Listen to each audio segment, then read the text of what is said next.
ನಮಸ್ಕಾರ. ಕಲ್ಯಾಣ ಕರ್ನಾಟಕದ ಧೀಮಂತ ನಾಯಕ, ಮಾಜಿ ಸಚಿವರು ರಾಜಶೇಖರ್ ಬಿ ಪಾಟೀಲ್ ಅವರಿಗೆ ಹುಟ್ಟುಹಬ್ಬದ ಹಾರ್ದಿಕ ಶುಭಾಶಯಗಳನ್ನು ಹೇಳುತ್ತಾ, ನಮ್ಮ ಕರ್ನಾಟಕದ ಧೀಮಂತ ನಾಯಕ, ನಿಮ್ಮ ಎಲ್ಲರ ಪ್ರೀತಿಯ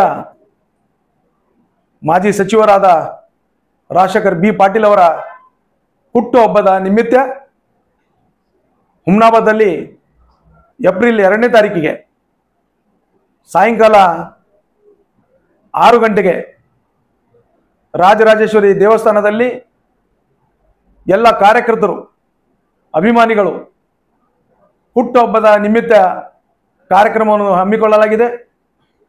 ಈ ಕಾರ್ಯಕ್ರಮಕ್ಕೆ ನನ್ನ ಬಸವ ಕಲ್ಯಾಣ ಮತಕ್ಷೇತ್ರದ ಮಹಾಜನತೆಗೆ ತಾವೆಲ್ಲ ಬಂದು ಪ್ರೀತಿ ಅಭಿಮಾನದಿಂದ ಈ ಕಾರ್ಯಕ್ರಮವನ್ನು ಯಶಸ್ವಿಗೊಳಿಸಬೇಕೆಂದು ತಮ್ಮಲ್ಲಿ ವಿನಂತಿಸುತ್ತೇನೆ. ನಮಸ್ಕಾರ.